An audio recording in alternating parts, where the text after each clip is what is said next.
क्यों हम असफल होते हैं? बहाने बनाने की कड़वी सच्चाई। क्या कभी आपने खुद से यह सवाल किया है कि क्यों आप वहां नहीं हैं जहां आप होना चाहते थे? क्यों वो सपना जो आपने बचपन में देखा था आज भी अधूरा है? क्या वजह है कि आप हर बार अपने ही वादों से पीछे हट जाते हैं? सच्चाई यह है कि जिंदगी में हमारी असफलता के पीछे बहाने सबसे बड़ा कारण होते हैं। बहाने हमारी सबसे बड़ी कमजोरी होते हैं, लेकिन हमें यह समझ में नहीं आता। ये देखने में इतने मासूम और तर्कसंगत लगते हैं कि हम खुद को धोखा दे देते हैं। लेकिन सच तो यह है कि हर बहाना हमें हमारी मंजिल से दूर ले जाता है। आज हम इस समस्या को गहराई से समझेंगे और जानेंगे कि कैसे श्री कृष्ण के उपदेश हमें बहाने छोड़कर सफल होने का मार्ग दिखाते हैं। शुरुआत का झूठ। बहाने बनाना आसान है। जब भी हम किसी काम में सफल नहीं होते, हमारा दिमाग तुरंत बहाने ढूंढने लगता है। ये बहाने खुद को समझाने का तरीका होते हैं कि क्यों हम असफल हुए। उदाहरण के लिए, मैंने कोशिश की लेकिन वक्त नहीं मिला, मेरे पास संसाधन नहीं थे, मेरे हालात अच्छे नहीं थे। ये बातें हमें असफलता के बोझ से बचाने की कोशिश करती हैं, लेकिन असल में यह हमारे आत्मविश्वास को कमजोर कर देती है। श्री कृष्ण ने गीता में अर्जुन को यही सिखाया। जब अर्जुन ने बहाना बनाया कि वह अपने परिवार और प्रियजनों के खिलाफ युद्ध नहीं कर सकता, तब श्री कृष्ण ने उसे सच का सामना करने को कहा। न दैन्यम न पलायनम, न तो दुर्बल बनो और न ही पीछे हटो। यह जीवन का एक बड़ा सबक है। बहाने बनाना सरल हो सकता है, लेकिन यह आपकी तरक्की के रास्ते में सबसे बड़ी बाधा बन जाता है। बहाने और डर का कनेक्शन। बहाने हमेशा किसी डर से पैदा होते हैं। एक, फेल होने का डर। हम सोचते हैं कि अगर हमने कोशिश की और असफल हो गए तो लोग क्या कहेंगे। यह डर हमें कोशिश करने से रोक देता है। 2, असफलता का कलंक। असफलता को हम अपनी पहचान से जोड़ लेते हैं। हमें डर लगता है कि अगर हम फेल हुए तो लोग हमें कमजोर समझेंगे। 3, परिणाम की चिंता। हम हर काम के नतीजे को लेकर इतने चिंतित रहते हैं कि काम की शुरुआत ही नहीं करते। श्री कृष्ण ने कहा है, कर्मण्येवाधिकारस्ते मा फलेषु कदाचन। तुम्हारा अधिकार सिर्फ कर्म पर है, फल की चिंता मत करो।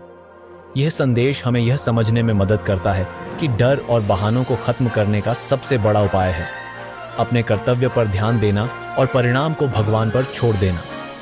श्री कृष्ण के अनुसार कर्म ही धर्म है। श्री कृष्ण ने गीता में कर्म का महत्व समझाते हुए कहा, योगस्थ कुरु कर्माणि संगम त्यक्त्वा धनंजय। योग में स्थिर रहते हुए अपने कर्तव्य का पालन करो और आसक्ति को त्याग दो। इसका अर्थ है कि आप चाहे कितनी भी मुश्किल स्थिति में हो, आपको अपने कर्तव्य से पीछे नहीं हटना चाहिए। बहाने बनाकर हम अपनी जिम्मेदारी से भागते हैं। अर्जुन की तरह हम भी अपनी परिस्थिति को देखकर डर जाते हैं, लेकिन श्री कृष्ण कहते हैं कि हर चुनौती के पीछे आपकी क्षमता छिपी होती है। जब आप बहाने छोड़ते हैं और काम करना शुरू करते हैं तो आपकी ताकत और आत्मविश्वास बढ़ता है। बहाने बनाना, आराम या पछतावा। सोचिए, 10 साल बाद आप अपनी जिंदगी को कैसे देखेंगे? क्या आपको अपने बहानों पर गर्व होगा? नहीं, आपको पछतावा होगा, क्योंकि आप जानते होंगे कि उन बहानों के पीछे आप खुद अपनी सच्ची क्षमता से दूर भाग रहे थे। पछतावा सबसे बड़ा बोझ होता है, और यह बोझ हर दिन तब बढ़ता है जब आप बहानों की दीवार बनाते हैं। श्री कृष्ण कहते हैं, उद्धरेदात्मनात्मानम नात्मानम अवसादयेत। अपनी आत्मा को ऊपर उठाओ और उसे गिरने मत दो। आज जो आराम आपको बहाना बनाकर मिल रहा है, वह कल पछतावा बन जाएगा। कैसे बहानों से बाहर निकलें? 1, सच्चाई को स्वीकारें। सबसे पहला कदम है खुद से ईमानदार होना। क्या वजह है कि आप बार बार बहाने बना रहे हैं? क्या यह डर है, आलस्य है या कुछ और? दूसरा, सही सवाल पूछें। अपने बहानों पर सवाल उठाइए। क्या यह सच में मुझे रोक रहा है? अगर यह समस्या न होती तो मैं क्या करता? 3, शुरुआत करें। हर बहाने को तोड़ने का सबसे अच्छा तरीका है छोटे कदम से शुरुआत करना। 4, कर्म की शक्ति को अपनाएं। बहानों को खत्म करने के लिए श्री कृष्ण की इस बात को याद रखें, समत्वम योग उच्यते। सफलता और असफलता में समान भाव रखना ही योग है। जब आप अपने काम में लगे रहते हैं और परिणाम की चिंता छोड़ देते हैं तो बहाने कमजोर पड़ जाते हैं।